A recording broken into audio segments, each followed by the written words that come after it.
pictures. Right, I'll start the stream off. Recording going. I've got a very croaky voice, so I apologise. It's okay.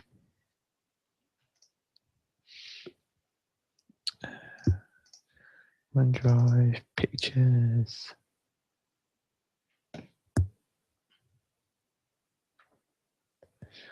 Also, my broadband connection speed's gone haywire since last Wednesday, so It's actually coming through very clear. yeah, I think the upstream's gone back to normal, but my downstream's shrunk by about 2 meg. Oh, that's not what you want when you've only got 4 or had 4. No, I can tell the difference listening to you. You sound a lot less clear than normal. That's funny. Then you sound probably slightly clearer. Yeah. So my my noise margin on my ADSL's gone to the floor for some reason. But every time I ring up, they say no, there's no fault in the line, even though it didn't work all day Wednesday. From about the point it got really hot, until the point where it got quite cool in the evening when it came back. They're like, no, it's not the heat. No, there's no problems on your line. It's such a nightmare, isn't it? Yes. It's just so everything is so dependent on it now. Yeah, especially when Gabe decides to release 3 builds in 1 week. Yeah.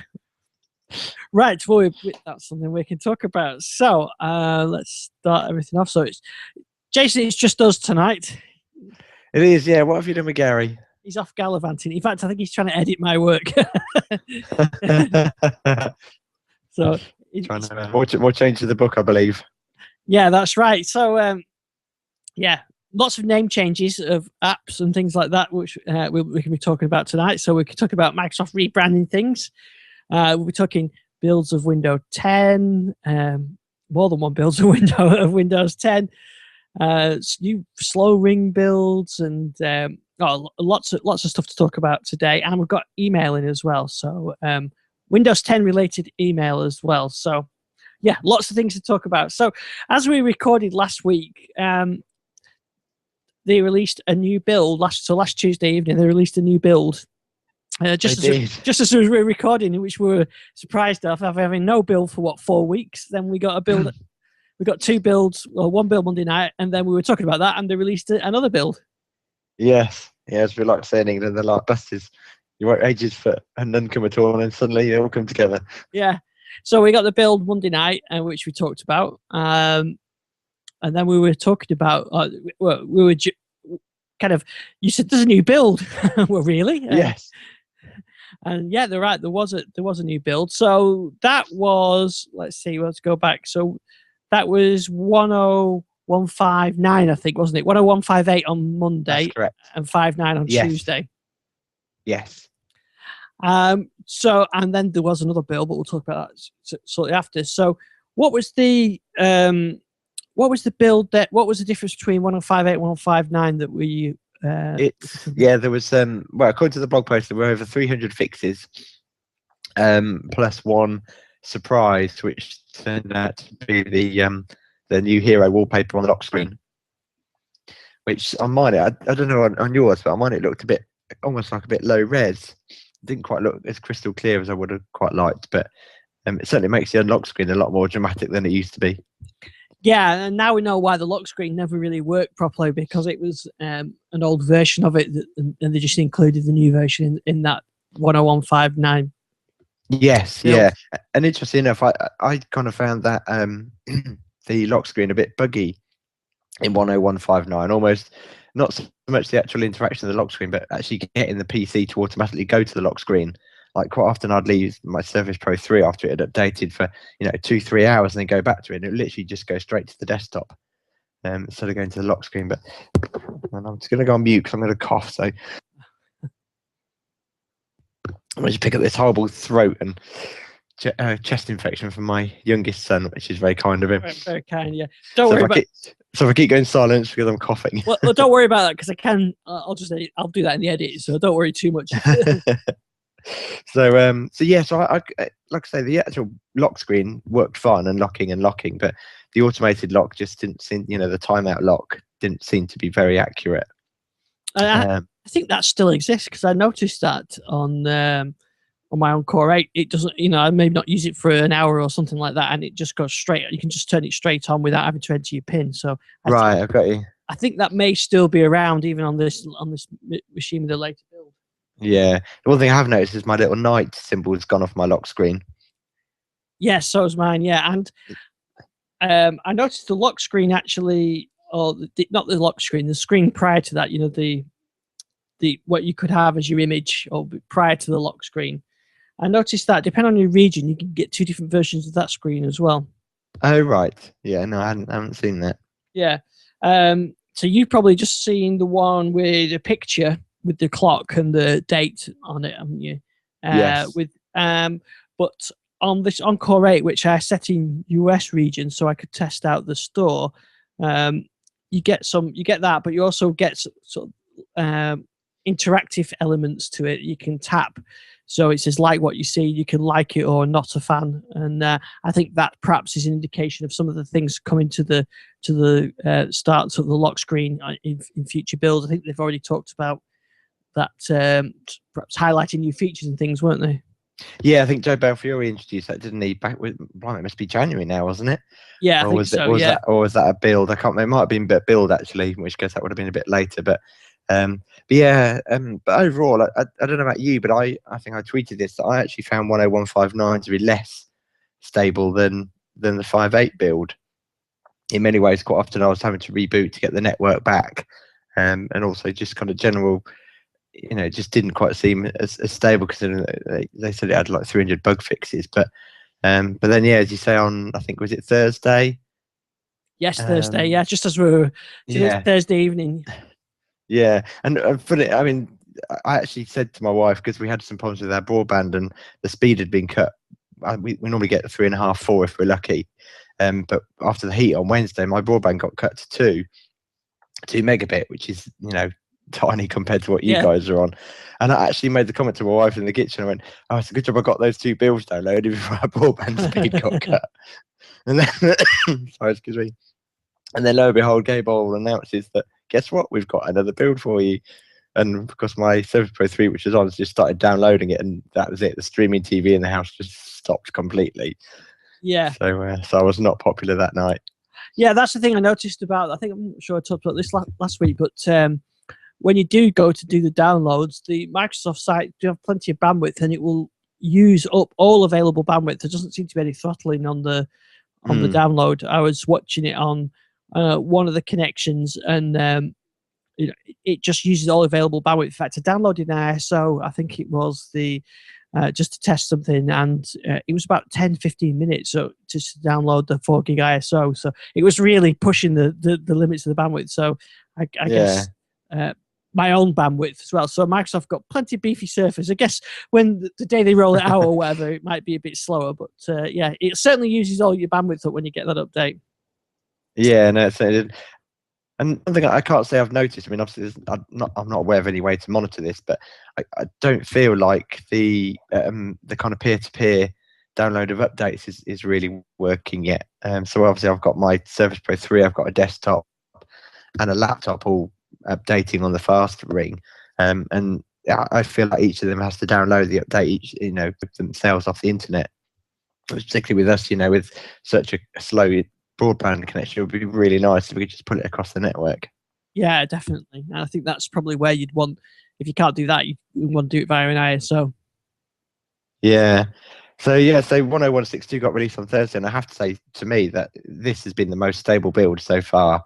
I mean, it's still got some quirks. I think much of the problems I'm seeing, for example, I've still got this duplicated apps icons in the all apps view, but I'm pretty certain most of my problems are kind of left over from just legacy upgrading through all the different builds that have been released. But overall, it just feels so much more stable. The power management seems to be much better. The battery life is much better. I found that I don't think I've had a single instance of the notification center or the Wi-Fi information or the start menu not opening.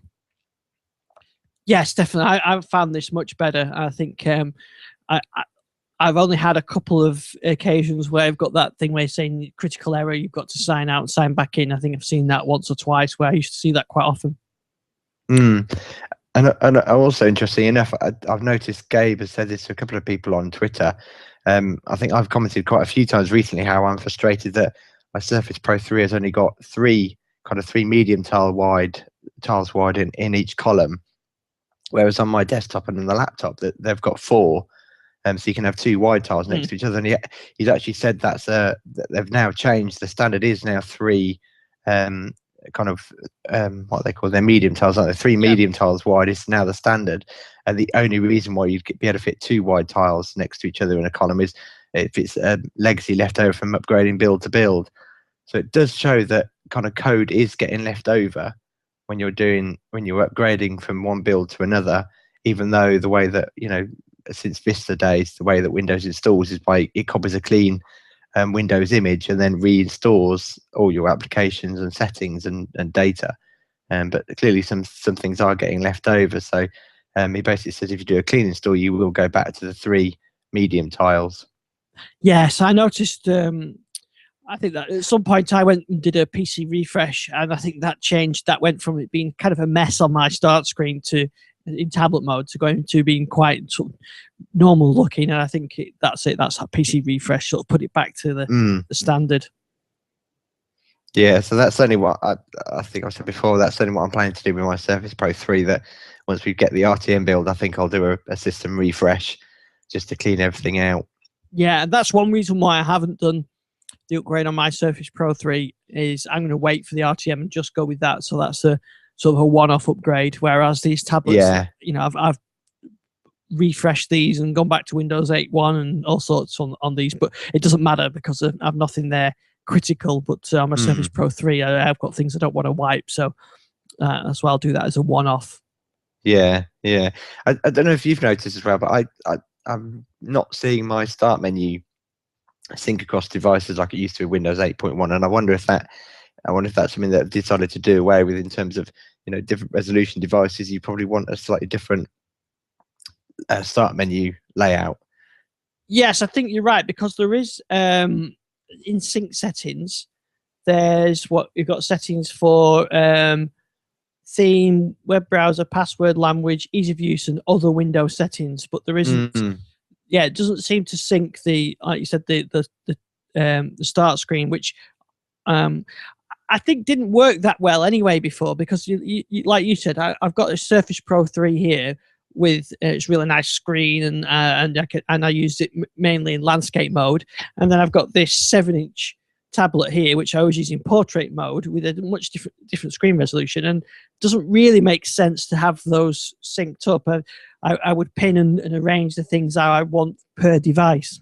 And it is interesting because that's something that they actually added to Windows 8, wasn't it? I think I'm pretty certain. Yeah, the original release of Windows 8 didn't have that feature. And I think I remember Joe. It was oh gosh, CEO moves on. You completely forget his name. Steve Ballmer. Steve Ballmer, thank you. Edit that bit out. Yeah. No, I'm not editing that out. Yeah, I remember Steve Ballmer actually demonstrating it. Because he did one of the Windows demos, didn't he?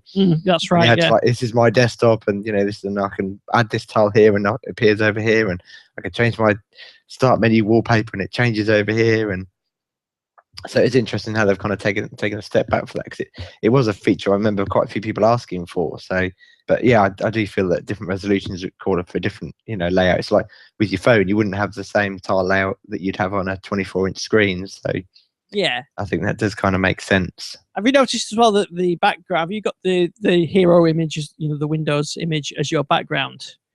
I haven't. No, I've still got my Lego Movie background. Well, I set that up on the tablet, and that instantly went on all my devices. So even my Windows 8 devices, everything have all got the same Windows 10 image now. Yes, yeah, that definitely does sync across devices. Yeah. So I did a crop of it and put it on my band as well. So my band's also got the same image as well, which works actually quite nicely on the bands. So yeah, although it doesn't technically run Windows. The one thing I have noticed on build 10162 is that occasionally I've gone to use my Surface and kind of taken the keyboard off, and it hasn't gone into tablet mode. I've had to do it manually, but it kind of sounds like I contradict myself. But definitely overall, my experience is that 10162 is the closest I've seen to kind of release ready code. Yes, I think you're right, and I've these devices that are running here have been pretty good. I do have the odd issue where some of the interactive stuff stops working on the tablet, which is very strange. Like the tiles don't load, and you can't scroll, but you can tap certain things. And I'm not sure if that's a touchscreen driver or something like that. But a restart always fixes that, and these tablets restart in about 20 seconds anyway, so it's not really a huge deal. But yeah, they are working quite nicely, and I think we're getting there. I've noticed there's still some things that are going to be a bit of an issue. Like I was talking with Gary today that Netflix and I think other apps that use that media transport control doesn't work properly. Right. And so if you go to the Netflix apps, you can play a movie or TV show that works fine, but you can't pause using the on-screen control, and the scrub control, to alter the position of the playback doesn't work either. Right. So there's no interaction with them, and I think it affects the Hulu app and some other. I've seen other people complaining about that. And I noticed today, and I think they started at some point yesterday, you can't use the browser for Netflix anymore either. Oh, right. Which I think must be a bug, because it did work, and I was definitely using it over the weekend or maybe Friday, something like that. So using the Edge browser, you could open Netflix and watch it wherever you wanted. But from the last couple of days, it now says that the browser you're using isn't supported. Use your app, which is a bit strange.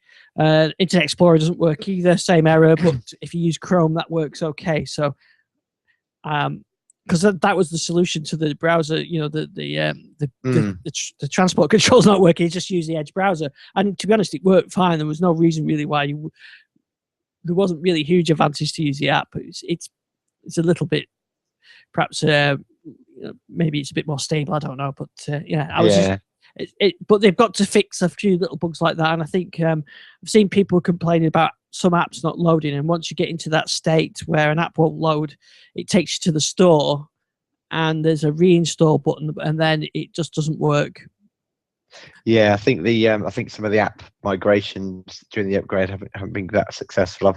I've seen. I think the Photos app took me to the store, and where we normally get the install button, it said reinstall, and I've seen Richard Hay having quite a struggle with Tweetium. I had the same thing on one of his machines. Just on one build, though. Yeah, I think.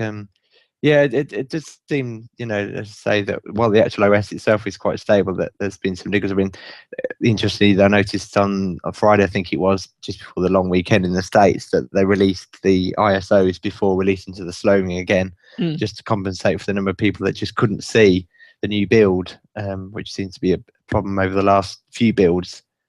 And also, I've had Windows Update stalling on the actual download quite a few times. You kind of have to restart the service to get it to start the download again. Did I talk about the solution for getting my machine that wouldn't see the build? I think I did see. Did we talk about that last week? I can't remember now.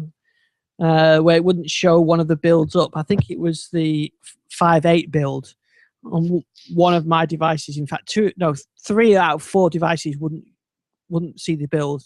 They were on 101.30, and they wouldn't see it. So on one of the devices, I reset it back to Windows 8.1 via the PC refresh, just put it back to the factory image, and then I put 10074 on it, which installed, and then it saw 10158 and installed that, which is a bit of a pain. And the other one I just left, but then when 10159 came out, it did see that one. Right. So it looked like, I think we talked about it as a provisioning thing. So I think that was one of the reasons why, like you said, they released the ISO as well. So if you got stuck, then that would be another fallback that you could do that. But yeah, and like you said, 10162 is now available on the slow ring, isn't it? Yes, and also today. I think. Yeah, and also, so I know we're not talking about a phone yet, but also saw earlier that the latest Windows Phone, Windows 10 for phones build has been released to the slow ring as well. Yeah, so obviously must have quite a high level of confidence in that. I've also seen kind of the apps getting updated slowly. I think there was an update to the mail and calendar app quite quickly after upgrading to 10162. So clearly those apps are also slowly kind of getting updated and ready. Funny you mentioned the phone, because this recent phone build is actually I think we talked about last week much better. But I was thinking when they're on the slow ring, who's actually using the development builds on the slow ring on a phone? Just can't see that being a very big group of people, because if you've got it on your phone, really none of the builds have been that stable up until perhaps the last one. So, you know, even if you're on the slow ring, you've probably got quite an unstable build. So the reason you're on a slow ring is so that you don't get unstable builds. But the last slow ring release was fairly unstable anyway. So I think if you've got a phone, I would imagine that most people with phones are on the fast ring. Perhaps with the desktops it's different, and with the PC version, you've got some people with perhaps a mixture of devices, and some people on the slow ring where you can take it a bit more steady. But because the phone was so such big leaps between the builds, I can't see many people being on the slow ring.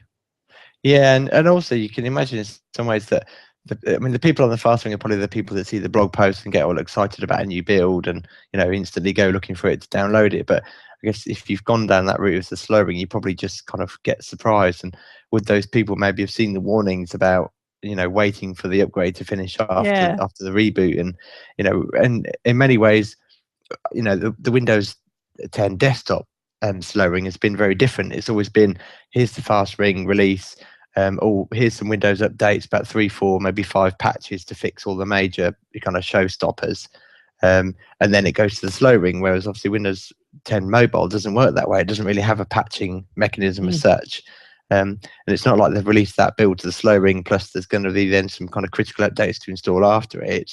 It is basically the same build, which, you know, when you read the release notes, I'd say it's not a build that's ready for a slow ring. Yeah, that's right. You know, I know people that join the previous, you know, the Insiders program, you know, they have an expectation that it is beta software, that it will contain bugs. But I think if you're on the slow ring, you've kind of said that you're not willing to put up with major bugs. And I'd say from the release notes of that build that there's still some major hiccups. You know, the fact that the pin might not always work, and sometimes you have to leave the phone for 2 hours. You know, that to me isn't a slow ring. Well, you know, minor issues like apps not, maybe the odd app are not loading, or in-app purchase is not working. That to me is kind of a slow ring, you know, build issue. Yeah, and I suppose it'll change when it has to get further on. But it just seems like each phone build is so much better than the previous one that if you're on the slow ring for stability reasons, you need the latest one, because that's more stable.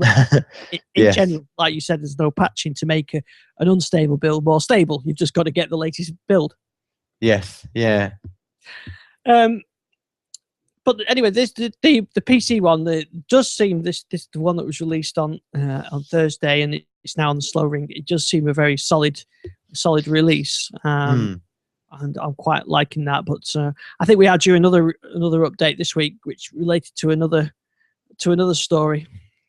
Yes, yeah, I did notice that wording at the end, and yeah, I wasn't too sure about that in terms of, you know, they're kind of teasing another build, but how long will we have to wait for that? But and you also noticed, you know, following on from that Joe Belfiore also kind of chimed in on the matter, and I do kind of agree with him really that you know, we're talking about here is the rebranding of Xbox Music, and I don't think necessarily putting the Xbox brand before it kind of tied it to the Xbox in a way that I don't think, you know, normal consumers might have gone for it. I think Joe Belfiore kind of said, you know, people used to say, but I haven't got an Xbox, why would I want Xbox Music? So I think that was a mistake to try and tie it into that kind of goodwill of that brand. Yeah, so we should say that yesterday Microsoft announced that Xbox Music is going to be rebranded as Groove. And not Groove Music like they said in the original post. Yeah, that's quite good. Yeah, got a bit of a faux pas on there. And that explains the funny icon that was the music icon that was introduced in the last few weeks is like a G on its side now, isn't it? Yes. Yeah. So, but it's called Groove, and also they said in the same post that Xbox Video has gone and it's been called Movies and TV. Although I found that it depends on your region. If you're set in UK English, it's called Film and TV, I think. And if you're in non-UK English, like US English, it's Movies and TV. Now, whether that going forward will change, because they now call it Movies and TV in the blog post, I don't know. But it seems to be region dependent. And I think in the UK, I think we understand the difference between, if Microsoft want to call it movies and TV, that's fine. We won't be confused by that. No, I don't think so. No, it is funny, isn't it? Because we in the US, they refer to a season as being, maybe 20 episodes of a show, whereas we consider a season as being an actual TV show. Yeah, it's season series. Yeah, season and series. Yeah. So. But movies, we can understand. We understand that. Yes, means we do get. Yeah, we do get that. a talkie. I mean, you could call them talkies and tea. Yes, but I mean, the one thing I will say, I don't think my Twitter stream has lit up quite so much for a long time. With I think the switch to Groove was definitely a well discussed issue last night. Yeah, and I mean, Groove is a Microsoft product name they already own. Yes. Which is Ray Oz's collaboration software that they bought, 2005, something like that. Yeah, I mean, that was the original SharePoint, wasn't it? Yes, basically? yeah. So that when I saw that, I thought, Groove, really? But yeah, it is the real name, and I can understand why they've picked a name like that. Funny, when I told my kids about it, who were 13, and they just said that seems a bit 80s, which. Yes. Which isn't really, but that's what they thought. And why don't they just call it Microsoft Music? Yeah, I mean, it is. I think it's always good to have a brand name, but in terms of trying to kind of play the field, Apple call it Apple Music, Google call it Google Music, or is it Google Music? Well, it's Google Play Music. Google Play Music. So, yeah.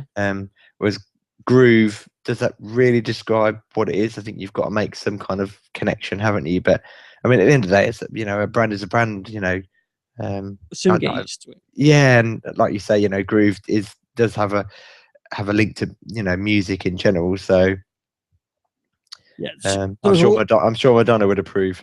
Yeah, and there was a lot of what's Austin Powers references going around. Yeah. And at the end of the day, but no publicity is bad publicity, as they say. So if people are talking about it. Yeah, I wonder how many people on Twitter were going, "What, Microsoft have got a music service?" Yes. Yeah. I think I did ask the question, even though I kind of did know the answer, but I did think it got lost it should have been communicated really clearly, because Microsoft abandoned MSN Music, they abandoned Zoom Music, and eventually sent notices to people saying you need to download any music that you purchased or you'll lose it. And I think it would have been good if they'd spelled out that it is just a rebranding exercise, that purchases will carry over. Yes, they do. So MSN Music, Zoom Music plays for sure. We've seen quite a few come go. Yeah. So does that mean my OneDrive music folder is going to be renamed to Groove?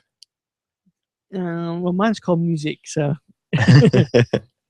But yeah, it's interesting as we've everything was branded Xbox Music. So, and I noticed all the recent builds have called it Music. So I've been referring to it as Music, and now it's Groove. But what they said in the post at the beginning of the post announcing that we would see the Groove name in the next build of the Music app, which will be in a new build of Windows this week. They actually said this week, I think, didn't they? Right. Yeah. I mean, they must be getting pretty close to RTM. But I'll tell you what, though, it's a good job you don't need stability. It's not like you're writing a book or anything. I know, yeah.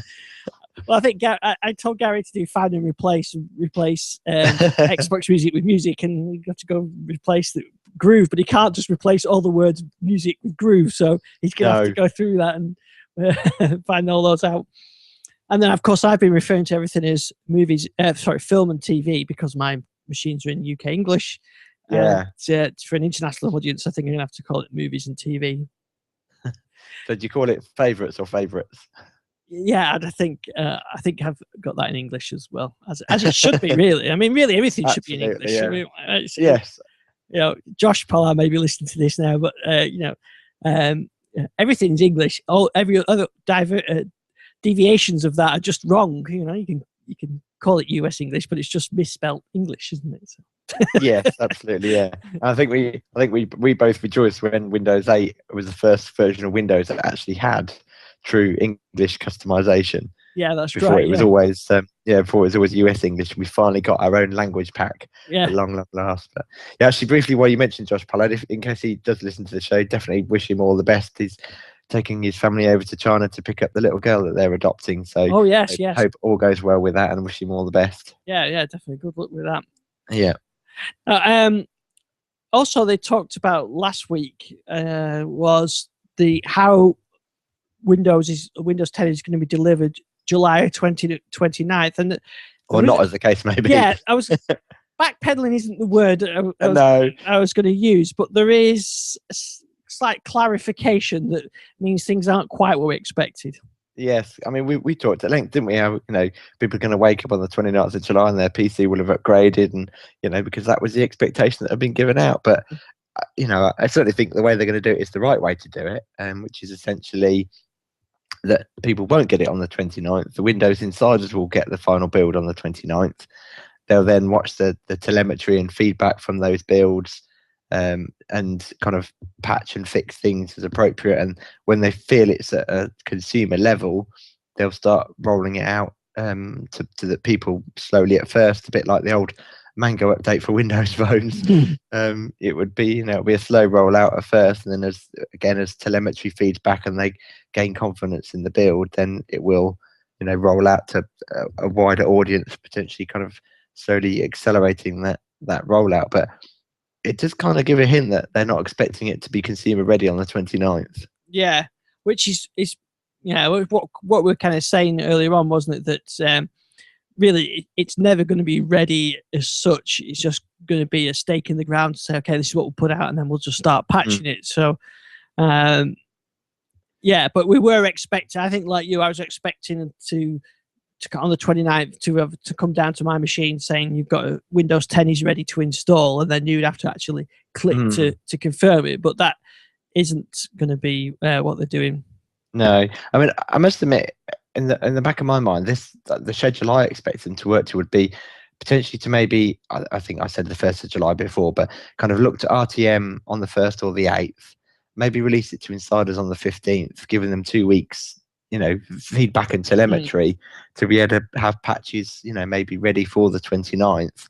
I didn't really expect this to happen. I mean, it's almost like they've said it's going to be available from the 29th of July, but actually, I mean, just because how does that work with devices? Because Dell have announced they're shipping devices, hardware with Windows 10 pre-installed on the 29th. I thought that you were going to be able to buy retail packaging in stores on the 29th. So maybe this is purely about, the digital upgrade process. I think so. They haven't really talked about retail packaging of no. the 29th. They talked that as the upgrade date, didn't they? So we might not see packaging going out there. But I mean, the exact wording was starting on July 29th, we'll start rolling out Windows 10 to our Windows insiders. From there, we'll start notifying reserve system in waves, slowly scaling up after July 29th. Each day of the rollout, we will listen and learn the experiences for Windows 10 users. So you kind of get the impression that it will be the following day and then scaling up over a period of days. Maybe devices that Microsoft fully own, like the Surface brand, all the Surface device or Surface Pro devices, where they've tested those and they know all the drivers and everything, will get it on the 30th. And then slowly rolling out, and and it's going to do the system upgrade checks to make sure everything's compatible. So it might be a bit quicker than we think, but I suspect it will be a fairly slow process. But then I think you're going to have people then wondering why they haven't got Windows 10 on their machines on July 29th. They reserved. Yeah, maybe I didn't reserve my free copy after all. I mean, if you go on the Windows Insider forums in Microsoft Answers, it's full of people asking, is my Windows 10 reserved? And I haven't got my confirmation email. And there's a lot of, so I imagine they'll be full of people saying, where's my Windows? I suppose the insiders will get it anyway, won't they? So that'll be the majority of people who are really desperate to get it anyway. But I suspect there will be people looking for it. Yeah, I mean, I wouldn't be surprised if maybe there is retail packaging available on the 29th, because at the end of the day, let's face it, the people that are majority of people don't go into a store and buy an upgrade for Windows. They pretty much get it with a PC and stick. So I think that wouldn't necessarily have a massive installation base, but this is what I fully expect to happen. And I think once again, Microsoft have fallen into that trap of trying to control the flow, and kind of chaos theory will kick in. I think that, let's say they RTM it on the 8th, by the 15th, the ISO will have leaked to the internet and we'll all be downloading and installing it anyway, in which case they've missed an opportunity to, kind of do an official release and get that feedback and that telemetry. Yeah. So I think like you said, we'll see well, it sounds like there's going to be a build this week anyway. Yeah, when they're talking about, I think they mentioned in the recent that they are very close to RTM. Yeah. And so maybe we'll get another one build or something like that could be an RTM candidate, and then yes.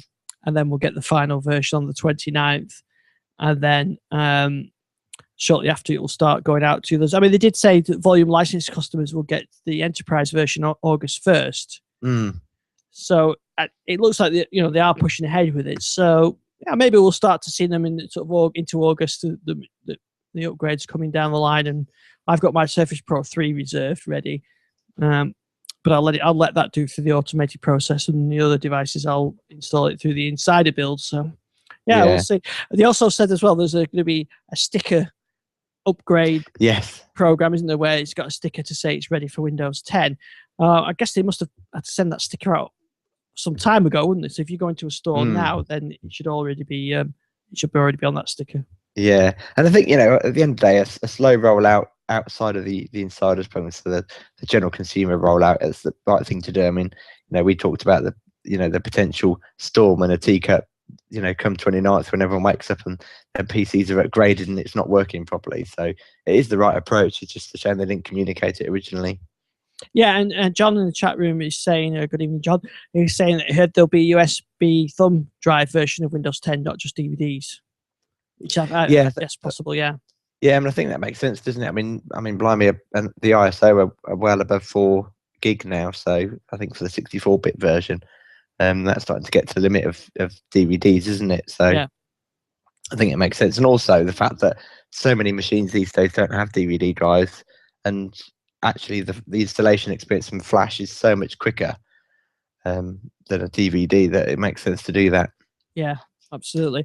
And I did see a rumor that I hadn't got a post on this because it wasn't really very specific, but a rumor that there would be some Windows 10 features coming to Windows RT on the 29th of July.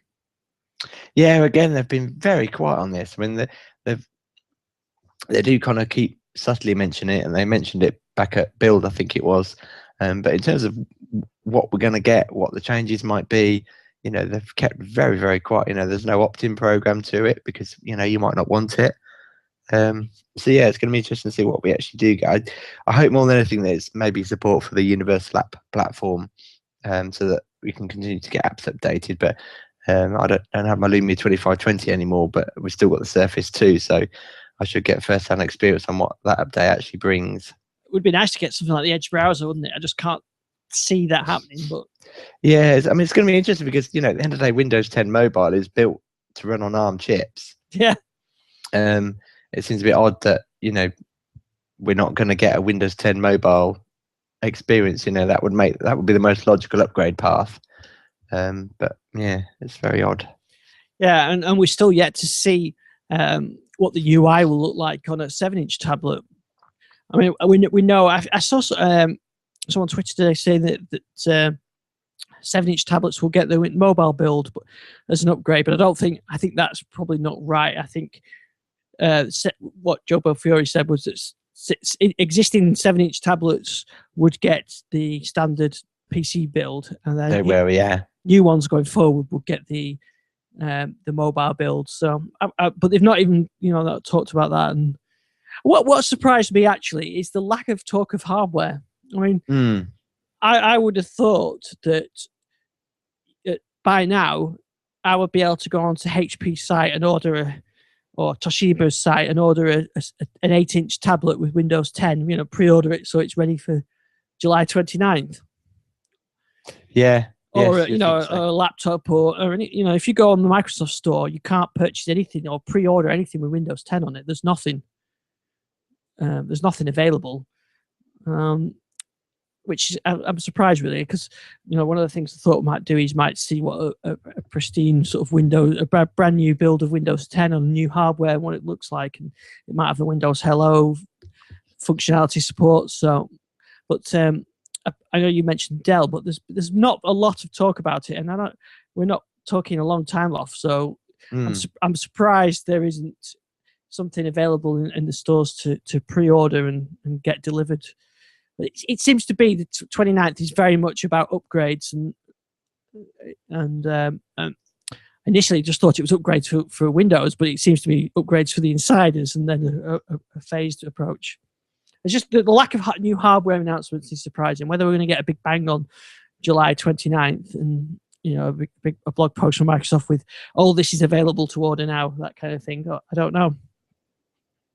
Yeah, I don't know. There's still a lot of unanswered questions. Yeah, well, I suppose that's what the sticker program's for, anyway, isn't it? To combat people not buying hardware because of that. But if you go and buy an Encore 8, whatever the latest version of the Encore 8 is, it'll have the sticker on it, and then you can put Windows 10 on it potentially on the day you get it home after July 29th. But I just like to see something pre-shipped with it, optimized for Windows 10.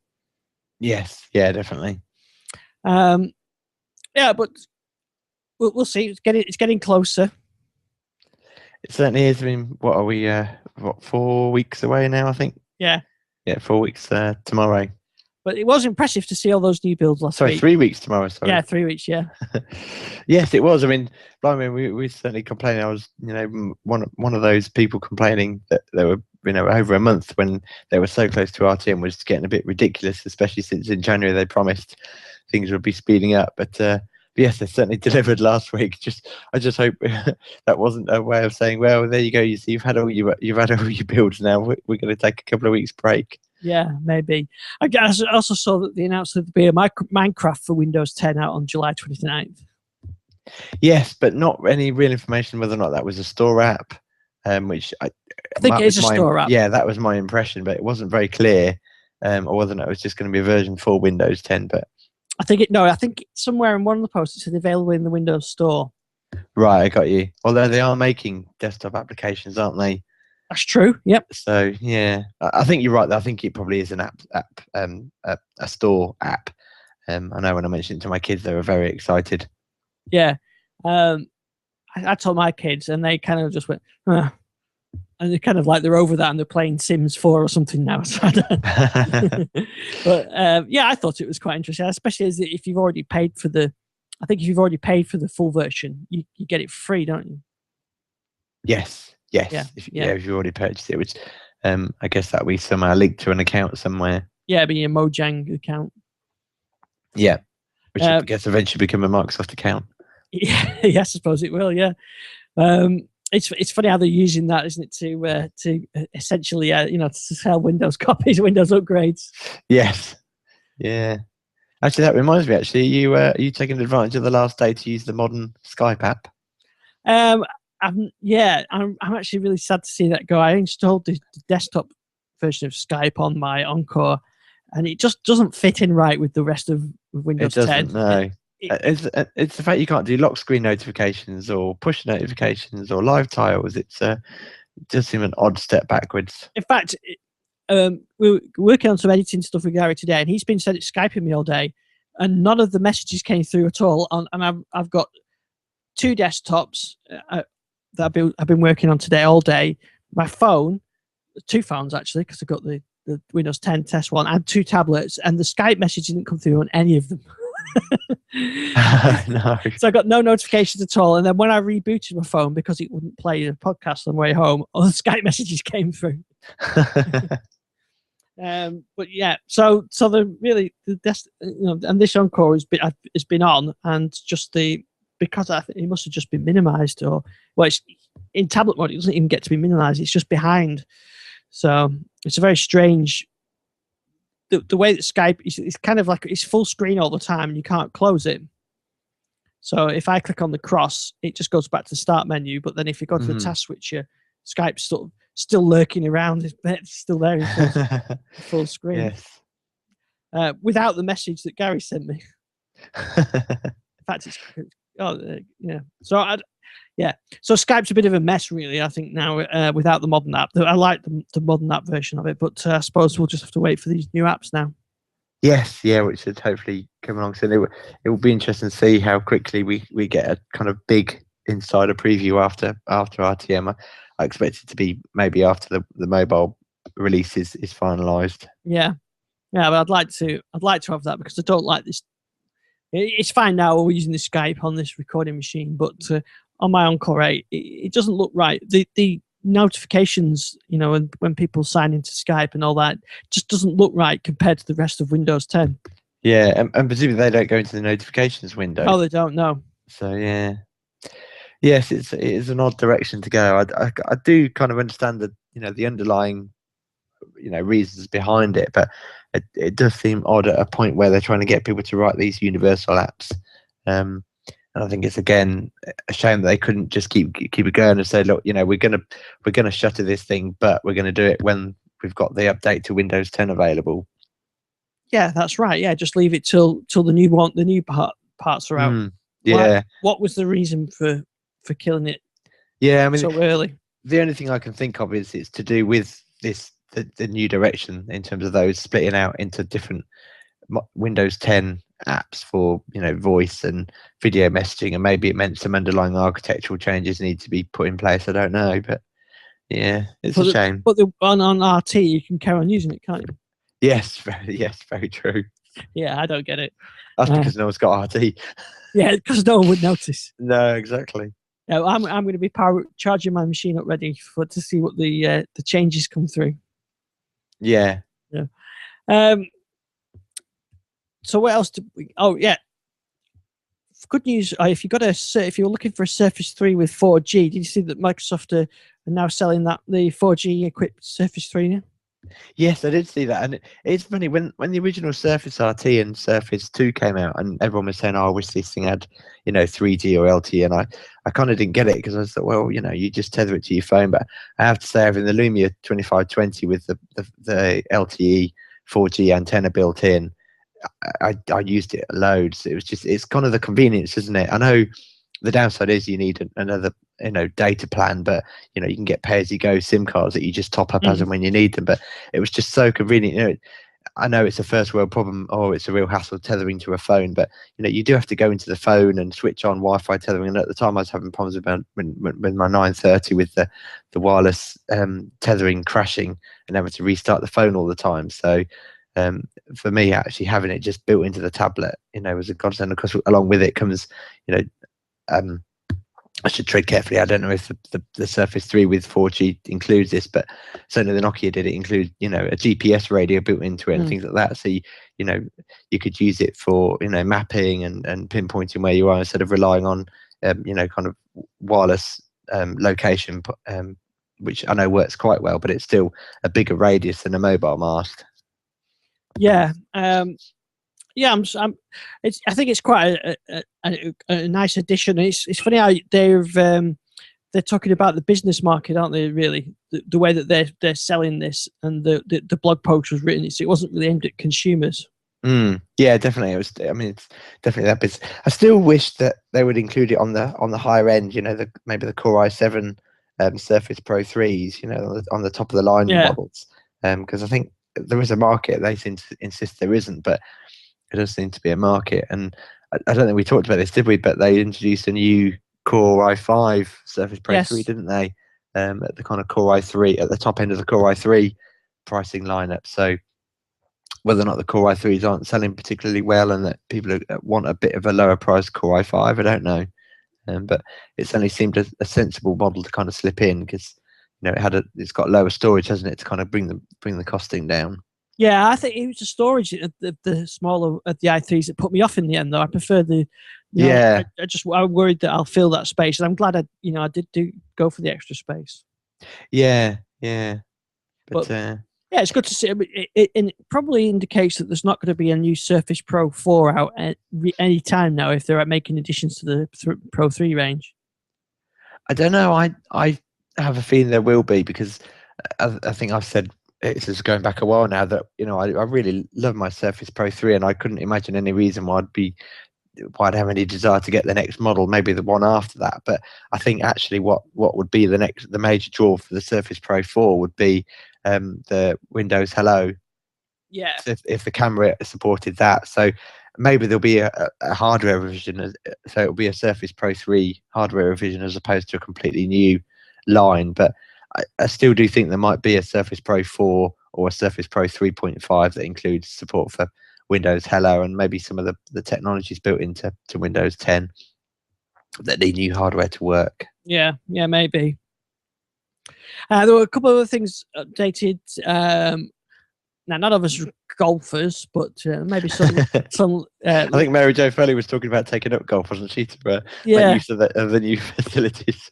But I know a couple of people that I talked to on Twitter are golfers, and one guy was said that the club that he uses isn't on the app, which is a bit shame, because I think you need that golf data in there to make it useful. But there's all sorts of things like distance to hole and things like that. So so that update came out last week to the band. The only noticeable change I seem to have spotted, apart from that, is the battery percentage indicator seems to be slightly more fine grained now.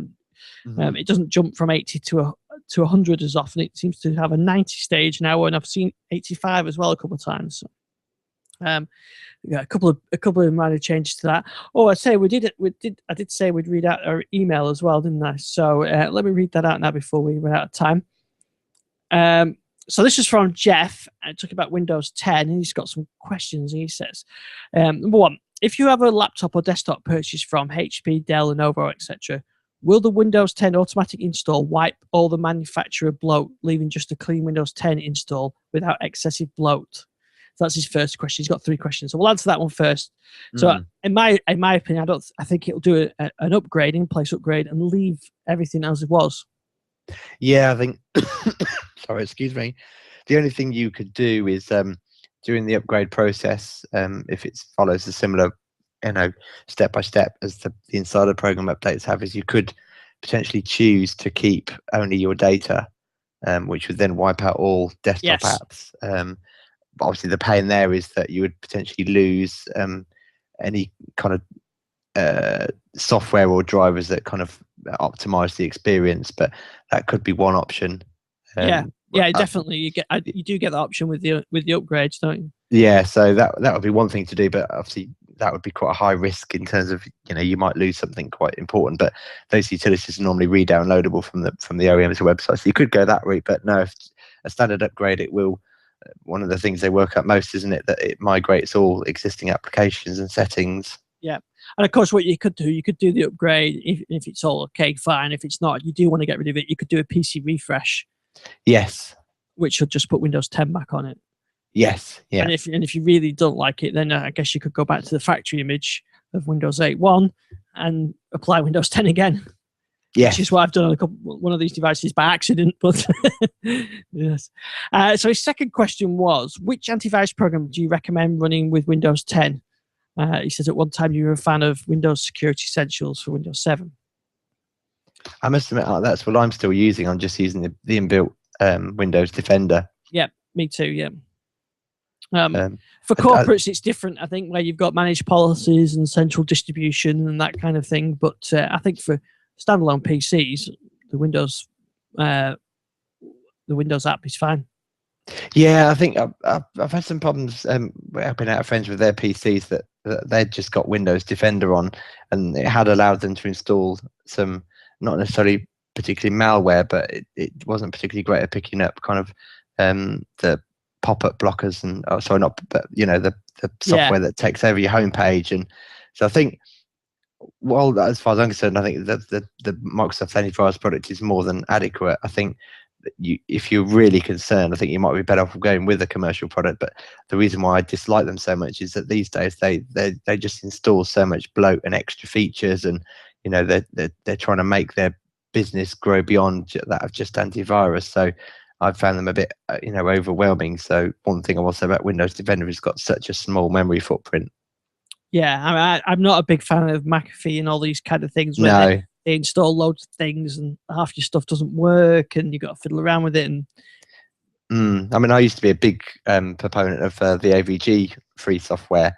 But that again went down the route of adding all sorts of kind of data blockers and all sorts of protection from identity theft and all these extra components that start running and just really bog the PC down. Yeah, and his third question was, with Windows 10 automatic installs, if at some point you want to or you need to wipe your computer and do a clean install, how do you go about that?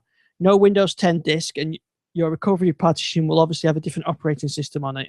He says, I appreciate your time and help. Long time listener to the podcast and keep up with the work.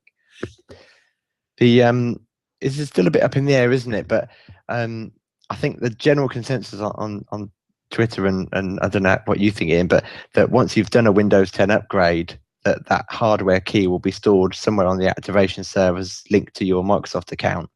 So if you were to reinstall that Windows 10 license on the same hardware, that hardware key along with your Microsoft account would then reactivate the software.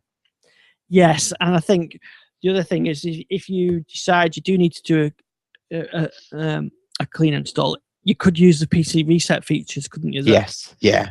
Which saves you which effectively does the same thing, but gives you the option of keeping some data, and then you just end up with a Windows to old folder that you can remove through the drive tools. Yeah, and I think Windows is far more capable of servicing itself. It started with Windows 8, and my Lumia 2520, before I sold it on, I did the PC reset, and it gives you two options: one, to completely reset the PC because you're passing it on to someone else, or just to do a full reset but keep your personal settings and data. So I think if you went down the route of doing a complete reset as if you were going to give it away to someone else, it doesn't mean you do have to give it away, but you will just end up with a very base Windows 10 image. So I think the necessity to do a full clean install is becoming a thing of the past. But it's certainly my understanding is that, a bit like there are places to download the Windows 8 ISOs off the Microsoft website, and then they activate based on the OEM data within the UEFI BIOS. So I'm sure there'll be something similar for Windows 10. Yeah, I think you're right. Yeah. Anyway, thanks for that email, Jeff. And anybody who's got questions, they can send those in to digitallifestyle.com, and make good discussion points for the show. Yes, definitely. Yeah, no, definitely keep the emails coming. So just to wrap up, about a couple of things I didn't really got time to mention, but I'll just you can check out the links. Plex have just updated their Xbox One app. They've added music support. So if you're using Plex and you've got a Plex Pass, you can stream to or your server on your Plex to your Xbox One, and that actually works quite well. Did I see that Plex had their forums broken into? Yeah, they had. Yeah, which I think is a shame. It'd be interesting to see how they survive that. I think because it seems like quite a bit of sensitive data in terms of link to the account was maybe compromised. Yeah, and luckily, although I've got a Plex account, I don't have an account on their forum, so my account needed to be reset. MB, which is what was Media Browser, they updated their Windows 10 app, which has got now native support for these formats that Windows 10 supports, like MKV and things like that. So a nice improved player. And maybe that's why Microsoft felt the need to rebrand their music services, or MB, and they saw, that's true. Yeah, they saw the Kodi rebranding, so they thought, well, we need some of that. Yeah, absolutely. Yeah, and because I have to always write in the post, formerly known as, so I can continue that with Groove now. Yes, Groove, formerly known as Xbox Music, formerly known as Zoom Music, formerly known as MSN Music. Yeah, plays for sure. But funny enough, I've been working on this. If you really want to do any DLNA type stuff in Windows 10, you have to go back to Windows Media Player. No choice. So I've spent more time in Windows Media Player last week than I have with Groove. It's not really a very good player if you've got media on the server. It's not really designed for that kind of stuff. It's okay for if you've got OneDrive, but especially the video app, the movies and TV app, if you've got a server with all your videos on, you've got to add drive locations. There's no DLNA support. So anyway, that's you have to read the book for that. Yeah. Right. So I think that's. I've got one thing. Blinkbox Movies, that used to be part of Tesco, is now part of TalkTalk. I've obviously been raving about them recently because they're one of the few services that support ultraviolet, although sidetrack, I did discover actually that so does Sainsbury's. Their video service also supports Ultraviolet, but when Blinkbox announced Ultraviolet support, it was only for titles purchased after they signed the agreement with the film studios to offer Ultraviolet, which meant that if you bought a film that now comes with Ultraviolet rights, you wouldn't have had it if you'd already purchased the film previously. Well, I got an email from Blinkbox today announcing that they've been negotiating with Sony, Warner Brothers, and Universal that any films you purchase prior to this 7th of October 2014 date will also get brought into your Ultraviolet library. That's good. So I think that's really good. Yeah, it's an excellent way. I mean, I do trust Ultraviolet as a digital locker. At least then it means that if you buy your movies through Blinkbox or through Sainsbury's or maybe some other services that also offer it, that if those services then disappear, you've still got those digital purchases available. Yeah, and that's one thing that the Movies and TV app needs to support that. Yes, definitely. Yes, keep giving Element on Twitter lots of grief about that. Yeah, and we need to and Sonos. Yes, absolutely. Yes, because Apple supports it, so Microsoft don't know where. Maybe Groove will. Groove supporting Sonos. Yeah, and of course we'll have to title this podcast some Groovy related. Absolutely. Yeah, I think it'll be something Groovy related. Right. Yeah, so maybe you can get a Skype reference in there. No more modern groove. Okay, that sounds very good to me. I shall make a note of that. And where do we find you on Twitter? You can find me at Database Jace.